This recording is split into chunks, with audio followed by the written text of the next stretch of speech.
लोग पूरा सपोर्ट कर रहे हैं। Thank you. श्री निशिकांत दुबे जी। धन्यवाद सभापति महोदय। आज 6 दिसंबर है। इस संविधान के को जिन्होंने दिया बाबा साहब अम्बेडकर, उनका महानिर्वाण दिवस है। और दूसरा 6 दिसंबर है जब इस देश के आम नागरिकों ने बाबर की निशानी को मिटाया था। इसलिए ये आज का दिन 6 दिसंबर बहुत इंपॉर्टेंट है। और हमारी सरकार माननीय मोदी जी के नेतृत्व में जिस बिल को माननीय गृह मंत्री जी लेकर आए हैं, हम उनके समर्थन के लिए खड़े हुए। कहा जाता है कि दाग बहुत छोटे हैं लेकिन जख्म बहुत गहरे हैं। 2 छोटे बिल दिखाई दे रहे हैं कि एक ओबीसी को इंक्लूड करना है और दूसरा विस्थापितों को, पता नहीं कश्मीरी पंडित इन लोगों ने कहां से सीख लिया सर। पूरे बिल को मैंने देखा, उस बिल में साफ लिखा हुआ है कि कश्मीरी पंडित है, सिख है, ईसाई है, मुस्लिम है, जो भी डिस्प्लेस हुए उनके लिए हम ये रिजर्वेशन लेकर आए हैं। 2 यहां के लिए और एक जो पाकिस्तान ऑक्युपाइड कश्मीर। हम विद्यार्थी परिषद के कार्यकर्ता के नाते एक नारा हमेशा लगाते रहे कि कश्मीर है पुकारती, पुकारती है भारती, खून से तिलक करो गोलियों से आरती। और ये कंसिस्टेंट है सर। कंसिस्टेंट इसीलिए है, मैं इसलिए ये बातें कह रहा हूं कि 1952 में जब ये आंदोलन चलाया हमारे तत्कालीन जनसंघ के राष्ट्रीय अध्यक्ष श्यामा प्रसाद मुखर्जी जी ने, तो लोगों ने अपना इतिहास भूगोल छोड़ दिया, लेकिन भारतीय जनता पार्टी के आम कार्यकर्ता ने कभी इस मुद्दे को नहीं छोड़ा कि 370 खत्म करना है, 35A खत्म करना है और जम्मू कश्मीर जो हमारा इंटीग्रल पार्ट है उसमें भारत का संविधान चलाना है। कल माननीय गृह मंत्री जी ने जो बातें कही वो केवल ये नहीं है कि 2 निधान, 2 निशान, 2 विधान, 2 प्रधान जो है नहीं चलेंगे, ये केवल बीजेपी का नारा नहीं लगा। मैं आपको बताऊं कि मैं पेपर लेकर आया। एक प्रधानमंत्री वो हैं जो कि आतंकवादी के साथ, यासीन मलिक के साथ अपना फोटो खिंचाते हैं, वो खुश हो जाते हैं सर। और एक प्रधानमंत्री वो हैं जो दिवाली में सैनिकों के साथ दिवाली मनाने के लिए जाते हैं। और उस प्रधानमंत्री का कंसिस्टेंसी देखिए सर, ये फोटो है। ये फोटो है कि 1952 में यदि श्यामा प्रसाद मुखर्जी जी ने जिस आंदोलन को चलाया उसको पूरे संघ परिवार ने और खासकर भारतीय जनता पार्टी ने इसको बढ़ाया। और जो आज के तत्कालीन प्रधानमंत्री हैं उन्होंने 1991 दिसंबर से जिस यात्रा को चालू किया, 26 जनवरी 1992 को उन्होंने श्रीनगर के लाल चौक पर झंडा फहराया। मुझे इसलिए यह पता है सभापति महोदय कि जब वो एकता यात्रा चली, कश्मीर से एकता यात्रा पहुंचनी थी डॉक्टर जोशी के नेतृत्व में, जिसके कन्वीनर उस वक्त के तत्कालीन माननीय प्रधानमंत्री जी थे। जब वो कश्मीर पहुंचे, आज कश्मीर जो है लोग यात्रा लेकर जाते हैं, कांग्रेस के बड़े यात्रा लेकर जाते हैं, उनको आतंकवादी भी दर्शन दे देते हैं। लेकिन उस सिचुएशन को क्रिएट करने में लाल चौक पर भारत का झंडा फहरे, इसके लिए क्या कुर्बानी दी भारत ने, ये उनको अंदाजा नहीं है। जब माननीय प्रधानमंत्री जी कन्वीनर के तौर पर वहां पहुंचे तो वो अड़ गए, क्योंकि भारत सरकार ने मना कर दिया कि हम किसी कीमत पर भारत का झंडा लाल चौक पर नहीं फहरा सकते, खून खराबा हो जाएगा। भारत का झंडा नहीं फहर सकता था, लेकिन माननीय प्रधानमंत्री जी ने कहा कि गोली मैं सामने से खाऊंगा, मैं किसी कीमत पर जाऊंगा। और आज भारतीय जनता पार्टी के जनरल सेक्रेटरी नहीं है गोविंदाचार्य जी, वो पार्टी के जनरल सेक्रेटरी हेडक्वार्टर थे। उन्होंने जो है उनके साथ भारत सरकार का नेगोशिएशन हुआ। उस वक्त माननीय नरसिम्हा राव जी इस देश के प्रधानमंत्री थे। और मैं इस केस को इसलिए जानता हूं सर कि उस वक्त जो तत्कालीन आईजी कश्मीर डिवीजन में सीआरपीएफ के थे एनके तिवारी, वो मेरे अपने मामा थे। और उनके घर में, यहां लोधी रोड में उनके घर में भी 45 उनका घर का मकान नंबर था। हमने वहां नेगोशिएशन किया क्योंकि माननीय प्रधानमंत्री जी अड़े हुए थे कि मुझे हर हालत में करना है। और आज 370 और 35A हटाकर इस सरकार ने कितना बड़ा काम इस देश के लिए किया है, और जो हमारा मुद्दा 1952 से रहा उसको किस तरह से पूरा किया है, ये इसकी सबसे बड़ी निशानी है। कल सर बहुत बातें हुई 370 की, एक तो जितने वक्ताओं ने कहा, मैं उनको कह देना चाहता हूं कि सुप्रीम कोर्ट में केस जरूर चल रहा है, लेकिन सुप्रीम कोर्ट ने हमारे पास किए हुए 370 और 35A को स्टे नहीं किया है। और जब स्टे नहीं किया है तो वो जहां भी कोर्ट में सुनवाई चल रही है उसका क्या मतलब है? और उन्होंने गलत बयानी की सर कि जो प्रेसिडेंशियल प्रोक्लेमेशन हुआ उसमें जानबूझकर जो है हमने 3A का जो है हनन किया और उसमें कहा 2018 में कि जो लेजिस्लेटिव असेंबली है उसका पावर पार्लियामेंट को चला जाएगा। मैं 1976 में तमिलनाडु में करुणानिधि जी की सरकार जो है करप्शन के आधार पर इंदिरा जी ने हटाया था सर, उसी का प्रोक्लेमेशन लेकर आया। यह सेम चीज कह रहा है सर, जब भी राष्ट्रपति शासन होता है तो जो असेंबली के अधिकार हैं वो राष्ट्रपति को निहित हो जाते हैं और जो भी डिसीजन करना है। दूसरा मैं पेपर लेकर आया हूं सर 1956 का स्टेट रीऑर्गेनाइजेशन बिल का, कि जब भारत सरकार ने तय किया कि राज्यों का बंटवारा हम अलग अलग ढंग से करेंगे, तो मैं आपको बताऊं कि उन्होंने ये तय कर दिया कि किसी भी राज्य सरकार का कोई अधिकार नहीं होगा। यदि लेजिस्लेटिव असेंबली ये तय भी कर दे कि हमारे राज्य का बंटवारा नहीं होगा, उसके बावजूद भी ये पार्लियामेंट सक्षम है। और इसी के आधार पर आपको ध्यान हो कि तेलंगाना, जहां के अभी रेवंत रेड्डी चीफ मिनिस्टर बनकर आए हैं, तेलंगाना में वहां की असेंबली ने कहा कि हम नहीं पास कर सकते, उसके बाद भी वाकून करावा हुआ सर। इसीलिए ये गलत बयानी जो है मुझे लगता है कि गलत है। दूसरा सर, मैं कश्मीर के बारे में कहूं कि आखिर ये रिजर्वेशन की परंपरा कहां से स्टार्ट हुई। एक दिन है सर 13 जुलाई, जो कि बलिदान दिवस कश्मीर मनाता है। यह 13 जुलाई क्यों मनाया जाता है सर? मैं कुछ चीजों पे आना चाहता हूं, और एक्सेशन क्यों हुआ और क्यों नहीं हरि सिंह हमारे साथ आना चाहते थे। दो हिस्टोरिकल फैक्ट है जो पूरे देश को जानने का सवाल है सर, कि 13 जुलाई कश्मीर बलिदान दिवस क्यों मनाता है, और हरि सिंह जो है इतना होने के बाद, हिंदू राजा होने के बाद भी हमारे साथ क्यों आने को तैयार नहीं थे। 13 जुलाई 1931 को सर जो एजिटेशन राजा के खिलाफ था वो बेसिकली कश्मीरी पंडितों के खिलाफ हो गया, और कश्मीरी पंडितों में कम से कम 100 कश्मीरी पंडित की 13 जुलाई 1931 को हत्या हुई थी। उस हत्या को बचाने के लिए गोलियां चली थी। 13 जुलाई को ये सारी पार्टियां, नेशनल कॉन्फ्रेंस हो, मुफ्ती मोहम्मद सईद की पार्टी हो, चाहे कांग्रेस हो, लगातार 13 जुलाई को बलिदान दिवस मनाती है। कभी एक बार भी कश्मीरी पंडित के बारे में नहीं कहती। ये मुस्लिम कॉन्फ्रेंस हुआ सर, और ये नेशनल कॉन्फ्रेंस हो गया। पूरे देश भर में 1942 में भारत छोड़ो आंदोलन चल रहा था, लेकिन कश्मीर ही एक ऐसा जगह था जहां 1946 में राजा हटाओ का नारा चल रहा था। राजा हटाओ के नारे में जिन्ना जो है बहुत ही तेज थे सर। उनको पता था कि कल ये भारत का बंटवारा होने वाला है और इंस्ट्रूमेंट ऑफ एक्सेशन राजा साइन करेगा।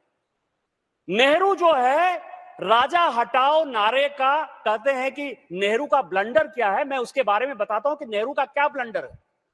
हरि सिंह के खिलाफ जो शेख अब्दुल्ला का आंदोलन था, उस आंदोलन को नेहरू ने सपोर्ट कर दिया, और जिन्ना ने जो है राजा का साथ दे दिया। अब राजा डबल माइंड में हो गए कि मेरा साथ तो जिन्ना दे रहे हैं और मेरा विरोध जो है वो नेहरू कर रहे हैं, तो मुझे भारत के साथ रहना है कि नहीं रहना है, पाकिस्तान के साथ मुझे नहीं जाना है। और इसीलिए डबल माइंड में होने के कारण ये इंस्ट्रूमेंट ऑफ एक्सेशन बाद में साइन हुआ। लेकिन जो 370 की वकालत करते हैं, इंस्ट्रूमेंट ऑफ एक्सेशन के बाद सर 1949 में मणिपुर ने भारत के संविधान में अपना मर्जर किया। 1971 में सिक्किम ने हमारे साथ मर्जर किया। तो क्या मणिपुर को हम एक स्पेशल स्टेटस 370 की तरह दे दें कि तुम दो विधान चलाओ, तुम तो दो विधान चलाओ, प्रधानमंत्री बनाओ, राष्ट्रपति बनाओ? तो मैं ये कह रहा हूं कि जो लॉजिक है सर, ये लॉजिक इतनी घटिया और गलत है कि देश को गुमराह करने वाली है। दूसरा सवाल यह है कि उन्होंने कहा, कल कोट किया सर, कि सेना ने कहा था, मैं कुछ डेट लेकर आया हूं सर, ये डेट है कि 14 नवंबर 1947 को, यह आर्मी का आर्काइव लेकर आया हूं सर, 14 नवंबर 1947 को उरी सेक्टर से हम मुजफ्फराबाद जाने वाले थे। किसने रोका? 22 मई 1948 को हम मुजफ्फराबाद तिथवाल को हमने जीत लिया था, हम मुजफ्फराबाद घुसने वाले थे, किसने रोक दिया? हम सर लद्दाख और पूंछ के सेक्टर से दिसंबर 1948 में जाने वाले थे। आर्मी पूरा पाक ऑक्युपाइड कश्मीर को लाना चाहती थी सर, किसने रोक दी? इन्होंने रोक दिया, इन्होंने सीज फायर किया। और दूसरा, मैं पेपर लेकर आया हूं सर कि जो प्लेबेसाइट करने के लिए ये यूएन में गए माउंटबेटन के साथ, ये मैं आपको अगस्त 1947 का पाकिस्तान सरकार का जो प्रेस रिलीज है वो लेकर आया हूं। और ये लिखा है, माउंटबेटन की जो किताब है द ग्रेट डिवाइड, उसमें लिखा है कि जिन्ना प्लेबेसाइट के विरोध में थे, वो यूएन जाने के विरोध में थे। वो ये कह रहे थे कि जनमत संग्रह यदि होगा तो भारत का पूरा आवाम शेख अब्दुल्ला के साथ, भारत के साथ जाएगा, इसलिए किसी कीमत पर प्लेबेसाइट नहीं होना चाहिए। इसके बावजूद भी नेहरू वहां गए और नेहरू ने इस तरह का सिचुएशन पैदा किया कि आज हम तबाह हो रहे हैं। मैं ये CIA की रिपोर्ट और चाउ एन लाई और नेहरू जी के बीच जो पत्राचार हुआ वो भी लेकर आया हूं। जब एक बार ब्रिटिश सरकार ने यह तय कर दिया कि तिब्बत, भूटान और नेपाल वो बफर स्टेट रहेगा, एक अलग देश बनकर रहेगा, रसिया, ब्रिटेन और भारत सरकार के साथ ये एग्रीमेंट साइन हुआ। और जब चाउ एन लाई बार बार ये कह रहे हैं कि तिब्बत चाइना का इंटीग्रल पार्ट है, तो किस आधार पर आपने तिब्बत को एक देश के रूप में मान्यता दे दी? और आज पूरा का पूरा कश्मीर और पूरा का पूरा देश जो है तबाह है इन चीजों से। हम चाइना से भी लड़ रहे हैं, हम पाकिस्तान से भी लड़ रहे हैं, और ये कह रहे हैं कि नेहरू ने कोई ब्लंडर नहीं किया। कई एक चीजें हैं सर मेरे पास, मुझे पता है कि आप समय की कमी है। मैं केवल ये कहूंगा सर, कश्मीरी पंडितों के बारे में बात हो रही, केवल 2-3 मिनट में मैं अपनी बातें समाप्त कर दूंगा सभापति महोदय। ये 1950 में लैंड रिकॉर्ड लेकर आया हूं सर। कश्मीरी पंडित श्रीमाल विद्यावली को 70,000 हेक्टेयर जमीन था, रामदास जी को 20,000 हेक्टेयर जमीन था, तेज राम जी को 5,000 हेक्टेयर जमीन था, किशन सिंह जी को 6,000 हेक्टेयर जमीन था, दीवान धनपत राय को 8,000 हेक्टेयर जमीन था।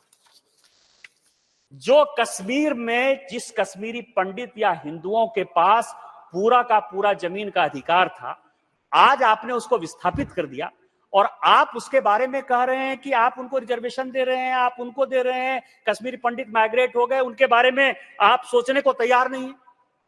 आज हमारा एक सैनिक मरता है तो भारत सरकार सर्जिकल स्ट्राइक करती है। वैसे सर्जिकल स्ट्राइक के बारे में पूछते हैं, मैं कांग्रेस से पूछना चाहता हूं सर, 1965 के वार में यहां हम सभी सांसद, उन्होंने देखा होगा कई एक पथ है, उसमें बलवंत राय मेहता पथ है सर। और मैं सोचने लगा कि बलवंत राय के नाम पर यह पथ क्यों है। बलवंत राय मेहता गुजरात के मुख्यमंत्री थे सर। 1962 में भारत पाक युद्ध में बलवंत राय मेहता के हेलीकॉप्टर को, हवाई जहाज को पाकिस्तान ने उड़ा दिया। और जब कांग्रेस के प्रधानमंत्री ताशकंद समझौता करने के लिए गए तो अपने मुख्यमंत्री की हत्या का भी बदला लेने के लिए इनके पास कोई शब्द नहीं था। यही कांग्रेस पार्टी है, यही कश्मीर की बात कर रहे हैं, जिसको कि अपने मुख्यमंत्री की परवाह नहीं है।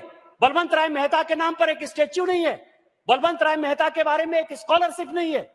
बलवंत राय मेहता को इस देश के इतिहास ने बुला दिया, जो 65 के वार में मुख्यमंत्री रहते हुए मारे गए। और आप कहते हैं कि 370 कैसे खत्म हो गया, 35 कैसे खत्म हो गया। आज रिजर्वेशन की बात होती है, एससी को रिजर्वेशन नहीं, एसटी को रिजर्वेशन नहीं। यह माहौल कैसे पैदा हुआ सर? जब 47 से 53 तक शेख अब्दुल्ला से इनका नहीं पटा तो कांग्रेस ने 3 मुख्यमंत्री बनाया, बख्शी गुलाम मोहम्मद, जीएम सादिक और मीर कासिम। उन्होंने क्या किया सर? 1956 में कश्मीर पहला ऐसा राज्य था जहां 70% केवल मुस्लिम को रिजर्वेशन दिया गया। कहा गया कि केवल मुस्लिम को, चाहे वो एजुकेशनल इंस्टीट्यूशन हो, चाहे वो सरकारी नौकरी हो, क्योंकि 2 संविधान था, भारत का संविधान वहां लागू नहीं था।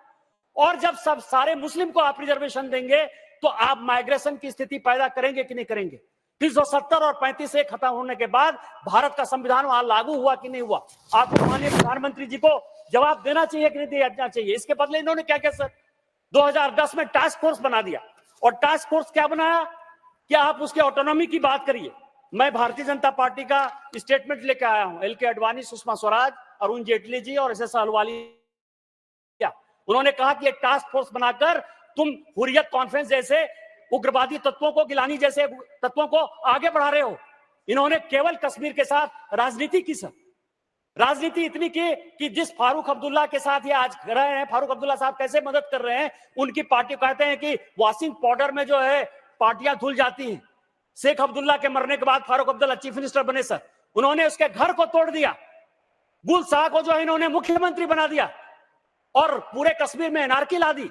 मत को जो है इलेक्शन की रिगिंग कर दी 1987 में, और उसके बाद 1989 में सारे कश्मीरी पंडितों को भगा दिया। ये कहते हैं कि आप शेड्यूल कास्ट, शेड्यूल ट्राइब को क्या करते हैं।